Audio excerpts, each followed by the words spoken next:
إن الحمد لله نحمده ونستعينه ونستغفره ونؤمن به ونتوكل عليه ونعوذ بالله من شرور أنفسنا ومن سيئات أعمالنا من يهده الله فلا مضل له ومن يضلله فلا هادي له وأشهد أن لا إله إلا الله وحده لا شريك له وأشهد أن سيدنا ونبينا محمدا صلى الله عليه وسلم فإن أحسن الكلام كلام الله وخير الهدى هدى محمد صلى الله عليه وسلم وشر الأمور محدثاتها وكل محدثة بدعة وكل بدعة ضلالة وكل ضلالة في النار.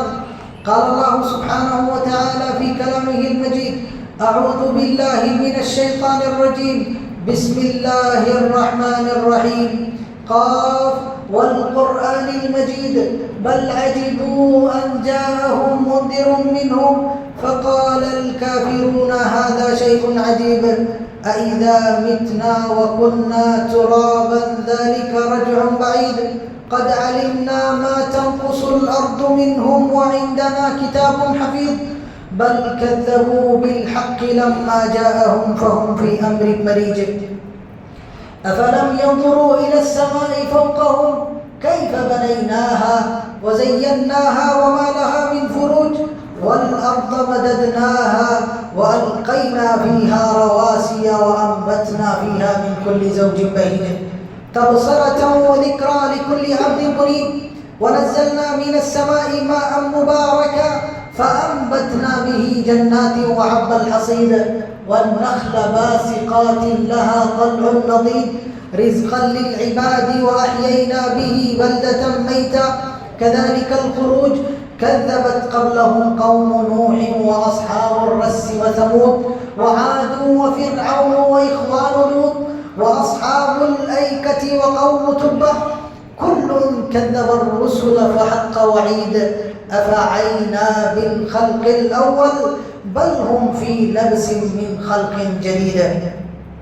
وقال الله تبارك وتعالى في كلامه المجيد: أعوذ بالله من الشيطان الرجيم بسم الله الرحمن الرحيم إن عدة الشهور عند الله 12 شهرا في كتاب الله يوم خلق السماوات والأرض منها 4 حرم ذلك الدين القيم فلا تظلموا فيهن أنفسكم وقاتلوا المشركين كافة كما يقاتلونكم كافة. وقال النبي صلى الله عليه وسلم: نضر الله امرأ سمع مقالتي فحفظها ووعاها وأداها كما سمعها أو كما قال عليه الصلاة والسلام. محترم حاضرین جمعہ، ہر قسم کی تعریف، توصیف، کبریائی، بڑائی اور بزرگی اللہ جل شانہ کے لیے لائق و زیبا اور سزاوار ہے. درود و سلام ہو اللہ کے تمام انبیاء کرام علیہم الصلاۃ والسلام پر، خصوصاً ہمارے اور آپ کے آخری نبی احمد مجتبیٰ محمد مصطفیٰ صلی اللہ علیہ وسلم پر. محترم حاضرین، اللہ رب العالمین ہی تمام مخلوقات کا پیدا کرنے والا ہے. اللہ نے اپنے کلام میں اس بات کو بڑے واضح انداز میں بتایا ہے: اللہ یخلق ما یشاء ویختار ما کان لهم الخیرہ سبحان اللہ وتعالی عما یشرکون. اللہ نے فرمایا کہ اللہ ہی پیدا کرنے والا ہے، اور ان اشیاء کو پیدا کرنے کے بعد میں اللہ رب العالمین ہی ان اشیاء میں سے بعض اشیاء کو چننے والا، انہیں فوقیت اور برتری دینے والا ہے. اللہ یصطفی من الملائکۃ رسلا ومن الناس. اللہ رب العالمین نے جب لوگوں کو پیدا کیا، اللہ نے فرشتوں کو پیدا کیا، اللہ نے جنوں کو پیدا کیا اور اللہ نے دیگر مخلوقات کو پیدا کیا، تو اللہ رب العالمین ان میں سے اپنے رسول کو، پیغمبروں کو اور اپنے پیغام پہنچانے والے چنندہ بندوں کو اختیار کرتا ہے. اور یہ معاملہ اختیار کا صرف اور صرف اللہ عز و جل کے پاس میں ہے. چنانچہ میرے بھائیوں بزرگوں اور دوستوں آپ دیکھیں اللہ رب العالمین نے فرشتوں کو پیدا کیا تو فرشتوں میں اللہ رب العالمین نے حضرت جبریل علیہ السلام کو اختیار کیا. اللہ نے فرمایا علمہ شدید القوى ذو مرۃ فاستوى. حضرت محمد صلی اللہ علیہ وسلم کو جس فرشتے نے سکھایا وہ شدید قوت والے، بخش والے اور طاقت والے تھے. إنه لقول رسول كريم ذي قوة عند ذي العرش مكين مطاع ثم أمين. اللہ رب العالمین نے جبریل علیہ السلام کو قوت والے، پاور والے، امانت رکھنے والے اور اللہ رب العالمین کی امانت میں خیانت نہ کرنے والے قرار دیا. اللہ نے حضرت جبریل کو اختیار کیا فرشتوں میں. اللہ رب العالمین نے روح زمین کی مخلوقات میں انسانوں کو اختیار کیا. اللہ رب العالمین نے وَلَقَدْ كَرَّمْنَا بَنِي آدَمَ وَحَمَلْنَاهُمْ فِي الْبَرِّ وَالْبَحْرِ وَرَزَقْنَاهُمْ مِنَ الطَّيِّبَاتِ وَفَضَّلْنَاهُمْ عَلَى كَثِيرٍ مِّمَّنْ خَلَقْنَا تَفْضِيلًا میں اس بات کا بیان کیا کہ ہم نے بنی آدم کی تکریم کی. فرشتوں سے حضرت آدم علیہ السلام کو سجدہ کروایا. حضرت آدم علیہ السلام کو اللہ نے اپنے ہاتھ سے بنایا. حضرت آدم علیہ السلام کو اللہ رب العالمین نے علم جیسی نعمت سے نوازا. تو اللہ رب العالمین نے بنی آدم کو دیگر زمینی مخلوقات پر فوقیت دی، برتری دی، انہیں اختیار کیا. اور انسانوں میں اللہ رب العالمین نے نبیوں کو اختیار کیا. وَلَقَدْ فَضَّلْنَا بَعْضَ النَّبِيِّينَ عَلَى بَعْضٍ وَآتَيْنَا دَاوُودَ زَبُورًا. اور نبیوں کو ہم نے اختیار کیا اور نبیوں میں بعض نبیوں پر فوقیت و برتری عطا فرمائی اور ہم نے داؤد کو زبور عطا کی. اور نبیوں میں اللہ رب العالمین نے رسولوں کو اختیار کیا. پھر ان رسولوں میں بھی اللہ رب العالمین نے بعض رسولوں کو بعض پر فوقیت عطا فرمائی. تلك الرسل فضلنا بعضهم على بعض منهم من كلم الله ورفع بعضهم درجات. یہ رسول ہے، ان رسولوں میں ہم نے بعض کو بعض پر فوقیت و برتری عطا فرمائی ہے. چنانچہ کسی سے اللہ نے کلام کیا اور کسی کو اللہ رب العالمین نے اور کسی میزے سے نوازا. اب رسولوں میں اللہ رب العالمین نے اولو العزم رسولوں کو اختیار کیا. شرع لكم من الدين ما وصى به نوحا وإبراهيم وموسى وعيسى أن أقيموا الدين ولا تتفرقوا فيه كبر مقتا. اللہ رب العالمین نے حضرت موسیٰ علیہ السلام کو، عیسیٰ علیہ السلام کو، نوح علیہ السلام کو، ابراہیم علیہ السلام کو، نبینا محمد صلی اللہ علیہ وسلم کو اولو العزم رسولوں میں سے بنا کر اختیار کیا. اولو العزم رسولوں میں اللہ رب العالمین نے خلیلین کو واتخذ اللہ ابراہیم خلیلا، اور اللہ کے نبی صلی اللہ علیہ وسلم کے فرمان لو كنت متخذا من اہل الارض خلیلا لاتخذت ابا بکر خلیلا ولكن صاحبكم خلیل الرحمن. اللہ کے نبی صلی اللہ علیہ وسلم بھی خلیل الرحمن تھے اور حضرت ابراہیم علیہ السلام بھی خلیل اللہ تھے. دونوں خلیلین کو اختیار کیا اور خلیلین میں نبینا حبیبنا قرۃ اعیننا محمد صلی اللہ علیہ وسلم کو اعظم الخلیل اللہ رب العالمین نے بنایا. عورتوں میں اللہ رب العالمین نے 4 عورتوں کو اختیار کیا. قد كمل من الرجال كثير ولم يكمل من النساء الا 4. مريم ابنة عمران وآسية بنت مزاحم وعائشة بنت الصديق وفاطمة بنت محمد صلی اللہ علیہ وسلم. اور بعض روایتوں میں خدیجہ بنت خویلد کے الفاظ.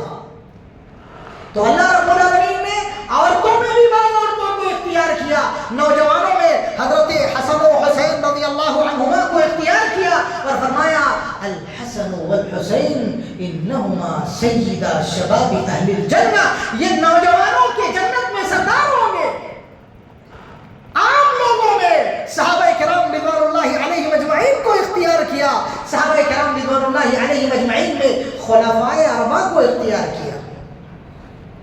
اب ایسے ہی جب اللہ رب العالمین نے مکان پیدا کیے تو مکان میں، جگہوں میں اللہ رب العالمین نے مساجد کو اختیار کیا. وَأَنَّ الْمَسَاجِدَ لِلَّهِ فَلَا تَدْعُوا مَعَ اللَّهِ أَحَدًا.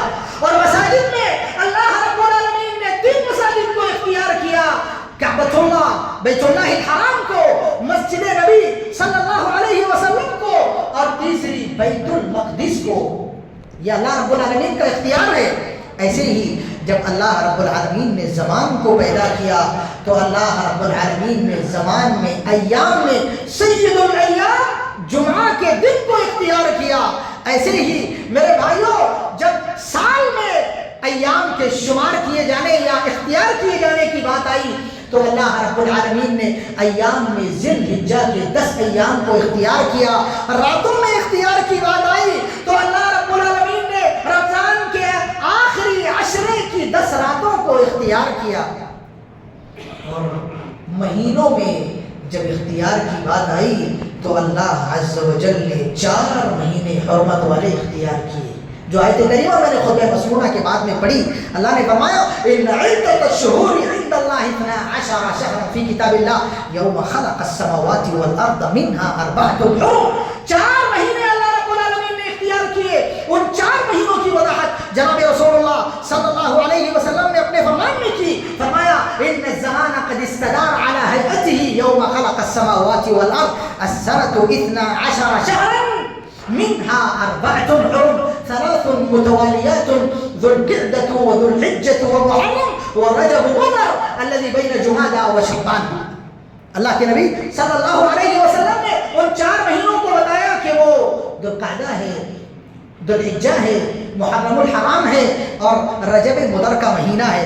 یہ 4 مہینے اللہ رب العالمین نے اختیار کیے۔ اور میرے بھائیو بزرگوں اور دوستو، جس مہینے سے ہم گزر رہے ہیں وہ مہینہ محرم الحرام کا مہینہ ہے، اسلامی سال کا سب سے پہلا مہینہ ہے، اور اللہ رب العالمین کے حرمت والے مہینوں میں سے ایک مہینہ ہے۔ اور اہل علم کے قول کے مطابق حرمت والے مہینوں میں، 4 حرمت والے مہینوں میں سب سے افضل حرمت والا مہینہ اللہ رب العالمین نے محرم الحرام ہی کو بنایا ہے۔ حسن بصری رحمہ اللہ نے یہی بات کہی ہے، ابن رجب الحنبلی رحمہ اللہ نے یہی بات کہی ہے۔ تو میرے بھائیو بزرگوں اور دوستو، یہ جو محرم الحرام کا مہینہ ہمارا چل رہا ہے اس کو اللہ رب العالمین نے حرام قرار دیا ہے، اس کو اللہ رب العالمین نے محرم قرار دیا ہے، اور اس کی فضیلت اللہ رب العالمین نے کئی نواحی سے ہمارے سامنے رکھی ہے۔ میرے بھائیوں، سب سے پہلا ناحیہ جو آیت کریمہ میں نے آپ کے سامنے رکھی ہے اس میں یہ بات واضح کی گئی کہ اس مہینے کی عظمت اور فضیلت کا سب سے پہلا ناحیہ یہ ہے کہ اللہ رب العالمین نے اسی حرمت والا مہینہ بنایا ہے۔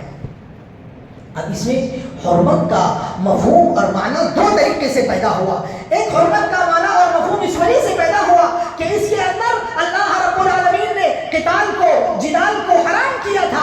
اللہ رب العالمین نے فرمایا یسألونک عن الشہر الحرام قتال فیہ قل قتال فیہ کبیر وصد عن سبیل اللہ وکفر بہ۔ اللہ رب العالمین نے فرمایا لوگ آپ سے اشہر حرم میں قتال سے متعلق پوچھتے ہیں، آپ ان سے کہہ دیجئے کہ اشہر حرم میں قتال کرنا اللہ کے نزدیک بڑا ہے اور عظیم ہے۔ تو ایک وجہ یہ، اور دوسری وجہ یہ کہ اس کو حرم اس وجہ سے کہا گیا کہ لوگ زمانے جاہلیت سے اس کی تعظیم کرتے آ رہے ہیں۔ قریش اس کو پہلے سے شہر اللہ الحرام کہا کرتے تھے، یعنی اللہ کا ایسا مہینہ جو ہر جہت سے بند ہو، جس کے اندر داخل ہونے اور جس کی حرمت کو پامال کرنے کا کوئی راستہ نہ ہو، اسی لیے اس کو شہر اللہ الحرام کہا کرتے تھے۔ تو ان 2 حرمتوں کی وجہ سے اللہ رب العالمین نے اسے حرم قرار دیا اور اللہ رب العالمین نے اس کے اندر ظلم کرنے سے منع فرمایا۔ تو میرے بھائیو بزرگوں اور دوستو، یہ اس کی فضیلت کا اور اس کی مکانت و منزلت کا ایک زاویہ ہے، ایک گوشہ ہے۔ دوسرا گوشہ یہ ہے کہ اللہ رب العالمین نے اس مہینے کو اپنی طرف منسوخ کیا۔ اللہ کے نبی صلی اللہ علیہ وسلم فرماتے ہیں افضل الصیام بعد رمضان صیام شہر اللہ المحرم۔ رمضان المبارک کے بعد میں اللہ کی نگاہ میں سب سے افضل روزے اللہ کے مہینے محرم الحرام کے ہیں۔ اب یہاں پر دیکھیں، جب اللہ رب العالمین کسی چیز کو اپنی طرف منسوخ کرتا ہے تو بلا شک جیسے اللہ کی مکانت و منزلت ہے ویسے ہی اللہ کی مکانت و منزلت کی وجہ سے جو چیز اللہ سے جڑتی ہے اس کی مکانت و منزلت خود بخود بڑھ جاتی ہے۔ جیسے قرآن کریم میں اللہ رب العالمین نے جناب رسول اللہ صلی اللہ علیہ وسلم کی عبدیت کو اپنی طرف منسوخ کیا تو اللہ کے نبی صلی اللہ علیہ وسلم کی مکانت و منزلت بڑھ گئی۔ اللہ نے فرمایا وَلَمَّا قَامَ عَبْدُ اللَّهِ الله يدعوه كادوا يكونون عليه لبدا. جب اللہ کا بندہ اللہ کی طرف دعوت دینے کے لیے کھڑا ہوا تو قریب تھا کہ لوگ اس پر ٹوٹ پڑتے اور اسے برباد کر دیتے. یہ اللہ رب العالمین نے جناب رسول اللہ صلی اللہ علیہ وسلم کے بارے میں فرمایا. ایسے ہی حضرت ابراہیم علیہ السلام کے بارے میں، حضرت اسحاق علیہ السلام کے بارے میں اللہ نے ان کی عقیدت کی نسبت بھی اپنی طرف کی اور فرمایا وَاذْكُرْ عِبَادَنَا ہمارے بندے، وَاذْكُرْ عِبَادَنَا إِبْرَاهِيمَ وَإِسْحَاقَ وَيَعْقُوبَ أُولِي الْأَيْدِي وَالْأَبْصَارِ. ہمارے کتاب میں ہمارے بندے ابراہیم کا، اسحاق کا، یعقوب کا ذکر کرو جو کہ ایدی اور ابصار والے تھے. ایسے ہی اللہ کے گھر کی نسبت بھی اللہ رب العالمین نے اپنی طرف کی اور فرمایا وَطَهِّرْ بَيْتِيَ لِلطَّائِفِينَ وَالْعَاكِفِينَ وَرُكَّعِ السُّجُودِ. تو جب اللہ نے اللہ کے گھر کو اپنی طرف منسوب کیا تو اللہ کے گھر کی عظمت، حرمت، مکانت، منزلت دیگر اللہ کے گھروں سے بڑھ گئی.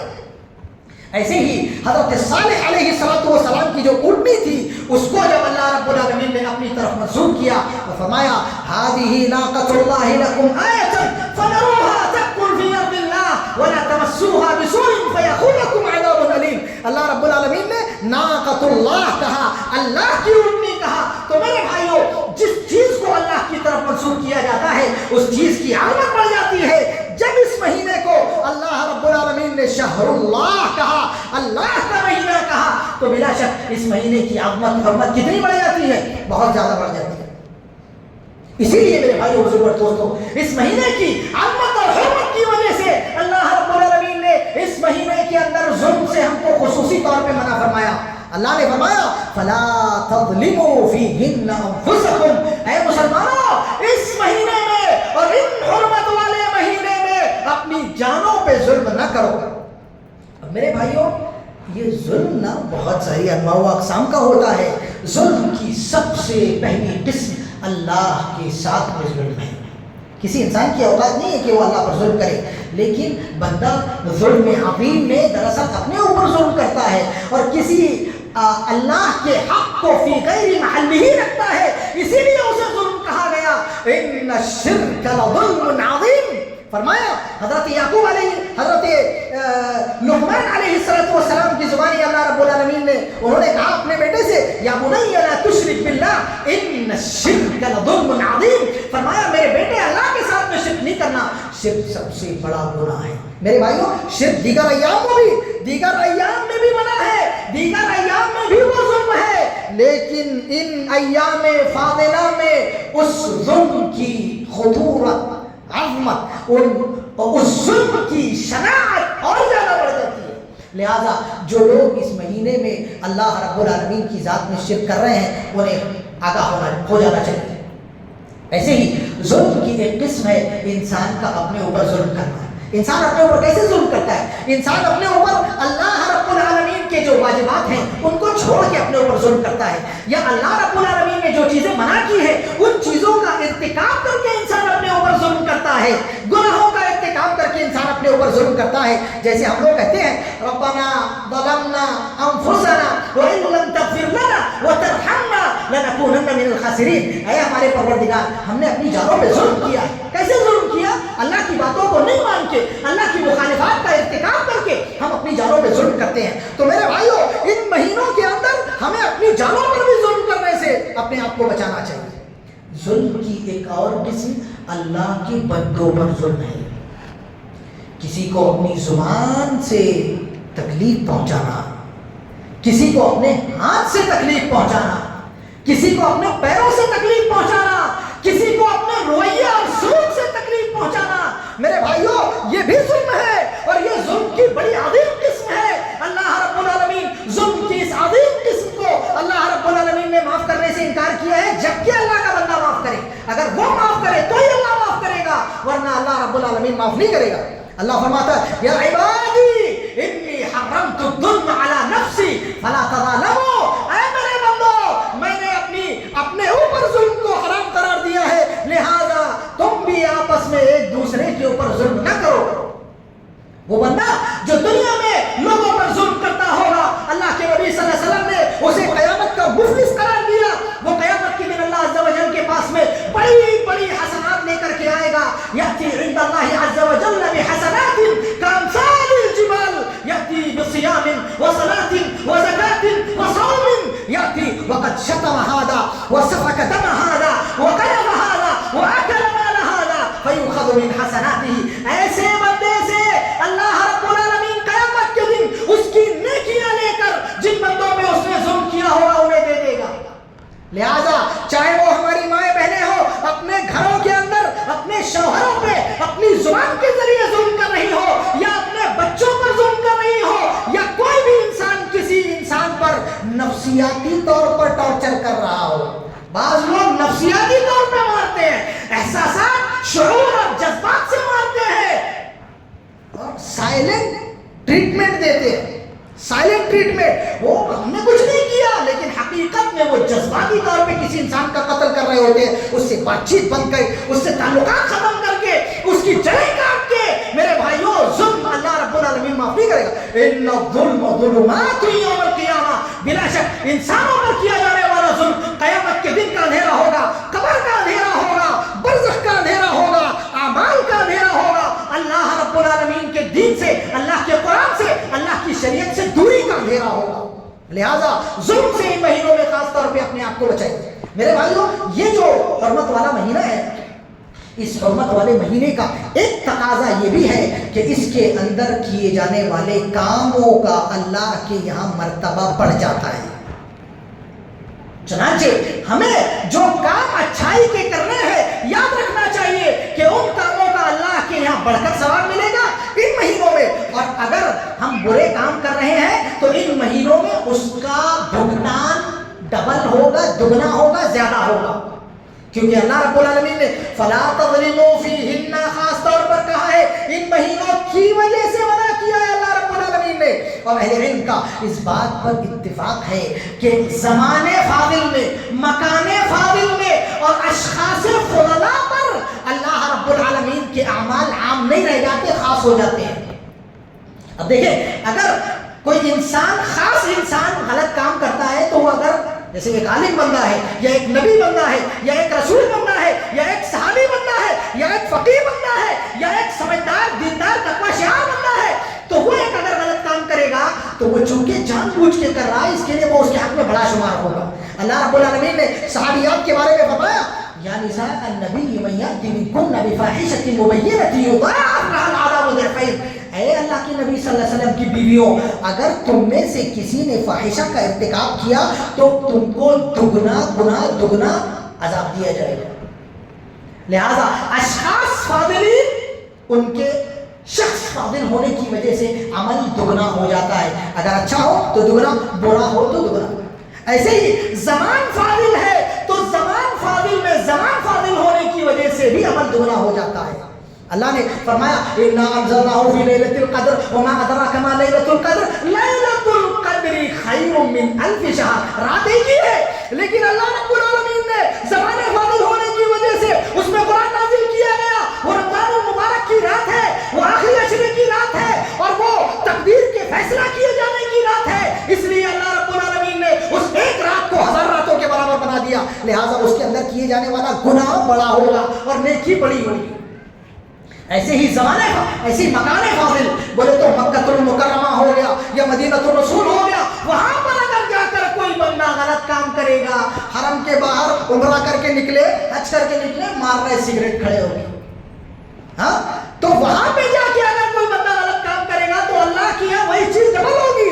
اللہ رب العالمین نے فرمایا وَمَن يُرِدْ فِيهِ بِإِلْحَادٍ بِظُلْمٍ نُذِقْهُ مِنْ عَذَابٍ أَلِيمٍ. جو بندہ مکہ میں غلط کام کا ارادہ بھی کرے گا تو ہم اس کو گناہ دیں گے، اس کو عذاب علیم دیں گے. خالی ارادہ کر رہا ہے، غلط کام ابھی کیا نہیں ہے. اللہ نے فرمایا اگر ارادہ بھی کرے گا تو ہم گناہ دیں گے. تو غلط کام کرنے کا کتنا بڑا معاملہ ہوگا. تو اب یہ ہم جس مہینوں میں گزر رہے ہیں یہ فاضل مہینے ہیں، لہٰذا ان مہینوں میں کیے جانے والے غلط کاموں سے اپنے آپ کو بچانا چاہیے. اب ہم آتے ہیں اس مہینے کے اندر کیے جانے والے کام کی طرف. اس مہینے میں اللہ رب العالمین نے روزوں کو بڑا عظیم قرار دیا ہے. اللہ کے نبی صلی اللہ علیہ وسلم فرماتے ہیں افضل الصیام عند اللہ شہر اللہ المحرم. اللہ رب العالمین کی نگاہ میں فرض روزوں، رمضان کے روزوں کے بعد میں نفل روزوں میں افضل ترین روزے محرم الحرام کے روزے ہیں. لہذا اس حدیث رسول صلی اللہ علیہ وسلم کے ضمن میں اہل علم نے یہ اختلاف کیا کہ کیا پورے محرم الحرام کے روزے رکھنے ہیں یا اکثر محرم الحرام کے روزے رکھنے ہیں؟ اہل علم کے دو قول ہے. ایک قول تو یہ ہے کہ اس حدیث رسول صلی اللہ علیہ وسلم کا تقاضا یہ ہے کہ پورے محرم الحرام کے روزے رکھے جائیں، جبکہ دوسرا قول اہل علم کا یہ ہے کہ اکثر محرم الحرام کے روزے رکھے جائیں، کیونکہ حضرت عائشہ صدیقہ رضی اللہ عنہا نے فرمایا مستکمل رسول اللہ صلی اللہ علیہ وسلم صیام شہر قط الا رمضان. اللہ کے نبی صلی اللہ علیہ وسلم رمضان کے علاوہ کسی مہینے کے مکمل روزے نہیں رکھتے تھے. لہذا میرے بھائیوں اس مہینے میں جتنا ہو سکے، اگر پورا ہو سکے تو پورا، یا اکثر ہو سکے تو اکثر، یا کچھ دن بھی اگر ہو سکے تو ہمیں اس مہینے میں روزہ رکھنے کی کوشش کرنی چاہیے. اور اس مہینے میں اللہ رب العالمین نے ایک دن ایسا رکھا ہے جسے عاشوراء کا دن کہا جاتا ہے، اور یہ یوم من ایام اللہ شمار ہوتا ہے. اللہ کے نبی صلی اللہ علیہ وسلم نے فرمایا ان عاشوراء یوم من ایام اللہ، عاشوراء کا دن اللہ کے دنوں میں سے ایک دن ہے. اور میرے بھائیوں ابھی آپ نے جانا جب کسی چیز کی نسبت اللہ کی طرف کی جاتی ہے تو وہ کتنا بڑا ہو جاتا. اس دن کو اللہ کا دن کہا گیا. میرے بھائیوں اسی لیے اس دن کے بارے میں آپ دیکھیں بہت ساری باتیں لوگوں نے گڑھ بھی دی. کچھ باتیں سچی ہیں، کچھ باتیں گڑھ دی. جیسے جو سچی باتیں ہیں ان میں یہ کہ اس دن اللہ رب العالمین نے حضرت موسیٰ علیہ السلام اور ان کی قوم کو نجات دی. فرعون کو اور اس کی قوم کو اللہ رب العالمین نے غرقاب کیا. یہ بات صحیح ہے، لیکن بہت سارے لوگوں نے اس میں مزید کہا حضرت یوسف علیہ السلام کو جیل سے اسی دن نکالا گیا. گڑھ دیا، بنا دیا. کہا اللہ رب العالمین نے حضرت آدم علیہ السلام کی توبہ اسی دن قبول فرمائی. حضرت نوح علیہ السلام کی کشتی اسی دن جودی پہاڑ پہ آ کے لگی. ایسی بہت ساری باتیں لوگوں نے اس دن کے یوم عاشوراء سے متعلق جوڑ دی. اللہ رب العالمین حفاظت فرمائے. تو جو چیز ثابت ہے اس دن سے متعلق کہ حضرت موسیٰ علیہ السلام کو اللہ رب العالمین نے فرعون کے پنجے ظلم و استبداد سے نجات دی اور فرعون کو اللہ رب العالمین نے غرقاب کیا. تو یہ بات سچی ہے، اور یہ عاشوراء کا دن اللہ کی نگاہ میں بڑا عظیم شمار ہوتا ہے. اس دن کے روزے کو اللہ کے نبی صلی اللہ علیہ وسلم نے زمانے جاہلیت میں بھی رکھا، مدینہ آنے کے بعد میں بھی رکھا. اور میرے بھائیوں ایک وقت تھا جب اللہ کے نبی صلی اللہ علیہ وسلم نے اس روزے کو فرض بھی قرار دیا تھا. اس کے بعد میں رمضان المبارک کے روزوں کی فرضیت کے بعد میں اللہ کے نبی صلی اللہ علیہ وسلم نے اسے مستحب قرار دیا. تو میرے بھائیوں اللہ کے نبی صلی اللہ علیہ وسلم نے عاشوراء کے روزے سے متعلق فرمایا انی احتسب علی اللہ عز وجل ان یکفر اللہ عز وجل به السنة التي قبلہ، کہ عاشوراء کے روزے سے متعلق مجھے اللہ رب العالمین سے اس بات کی امید ہے کہ اللہ رب العالمین اس روزے کے ذریعے انسان کے 1 سال پہلے کی گناہ معاف کر دے گا. لہذا میرے بھائیوں چونکہ حضرت عائشہ صدیقہ رضی اللہ عنہ کی روایت ہے کہ کان رسول اللہ صلی اللہ علیہ وسلم یصوم عاشوراء فی مکہ، اللہ کے نبی صلی اللہ علیہ وسلم مکہ میں زمانے جاہلیت میں بھی قریش اس دن کا روزہ رکھتے تھے. اس لیے اللہ کے نبی صلی اللہ علیہ وسلم بھی وہاں مکہ میں اس دن کا روزہ رکھتے تھے. پھر جب دوسری حالت میں اللہ کے نبی صلی اللہ علیہ وسلم مدینہ آئے تو وہاں پر بھی رکھا اور لوگوں کو روزہ رکھنے کا حکم دیا.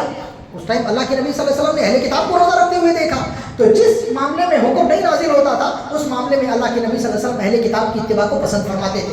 اس کے بعد میں جب اللہ رب العالمین نے رمضان المبارک کے روزے فرض فرمائے تو اللہ کے نبی صلی اللہ علیہ وسلم نے رمضان المبارک کے روزے رکھنے کا حکم دیا اور عاشوراء کے روزے سے متعلق فرمایا من شاء صامہ ومن شاء ترکہ، جو چاہے تو رکھے اور جو چاہے تو چھوڑ دے. لہٰذا میرے بھائیوں ہمیں عاشوراء کا روزہ رکھنے کی کوشش کرنی چاہیے، کیونکہ روزہ رکھنا اللہ کی نگاہ میں انتہائی عظیم کام ہے. من صام یوما للہ عز وجل ابعدہ اللہ عن النار 70 قریبا، جو ایک دن اللہ کے لیے روزہ رکھے گا تو اللہ رب العالمین 70 سال اسے جہنم سے دور کر دے گا. لہٰذا میرے بھائیوں یہ محرم الحرام کا مہینہ ہے، اس پورے مہینے کے اندر آپ جتنا ہو سکے اتنا روزہ رکھنے کی کوشش کریں اور روزے کے ذریعے اللہ کا تقرب حاصل کریں اور عاشوراء کا روزہ بھی رکھیں. عاشوراء کے روزے میں آپ 9ویں اور 10ویں دونوں کا روزہ رکھیں، کیونکہ اللہ کے نبی صلی اللہ علیہ وسلم نے اس بات کی تمنا کی تھی لئن عشت لاصومن التاسع، کہ اگر مجھے اللہ رب العالمین نے آئندہ سال زندگی دی تو میں 9ویں کا بھی روزہ رکھوں گا اور 10ویں کا تو اللہ کے نبی صلی اللہ علیہ وسلم زندگی پر رکھتے رہے. لہٰذا میرے بھائیوں 9ویں اور 10ویں کا روزہ رکھیں اور محرم الحرام کے دیگر ایام میں بھی روزہ رکھنے کی کوشش کریں. اللہ ہمیں اس کی توفیق عطا فرمائے. آمین. وآخر دعوانا أن الحمد لله رب العالمين. بارك الله لنا ولكم في القرآن العظيم ونفعنا وإياكم بما فيهما من الآيات والذكر الحكيم. إنه تعالى جواد كريم ملك بر رؤوف رحيم ورب حليم. أقول قولي هذا وأستغفر الله العلي العظيم لي ولكم ولسائر المسلمين من كل ذنب فاستغفروه إنه هو الغفور الرحيم.